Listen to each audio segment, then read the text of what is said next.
Michel Saclier souffre d'un diabète de type 1 depuis 35 ans. Aujourd'hui, quand elle sort de chez elle, elle prend bien sûr de quoi mesurer sa glycémie, mais surtout son téléphone et cette petite carte qu'elle vient tout juste de recevoir.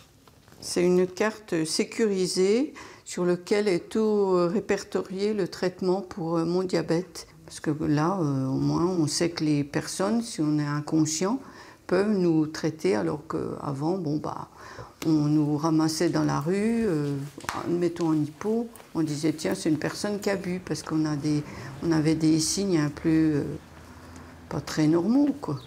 Alors qu'avec ça, ils peuvent scanner, voir qu'on est diabétique. La carte e-diabète, première du genre, a été développée ici par l'entreprise dijonnaise SenConnect. Une application à télécharger, un QR code pour protéger et sécuriser les données. Tout a été pensé avec les premiers concernés, les patients, mais aussi les médecins, diabétologues et urgentistes. C'était vraiment répondre à un besoin exprimé directement par les utilisateurs. Et en fait, c'est pour ça qu'on a été d'ailleurs très vite dans le développement, puisque ça a mis moins de 18 mois à être développé, depuis la première idée jusqu'à aujourd'hui. Et les gens ont pu le tester. En plus, ça a été très vite parce que les médecins eux-mêmes se sont impliqués, l'ont testé sur leurs patients.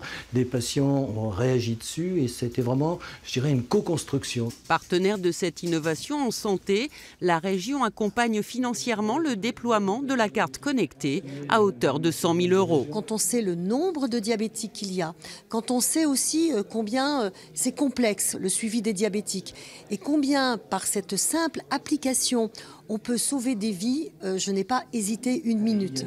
La région compte aujourd'hui plus de 150 000 personnes diabétiques. Elles sont 3,5 millions en France. Nouvelle génération, c'est avec diabète. Là, effectivement,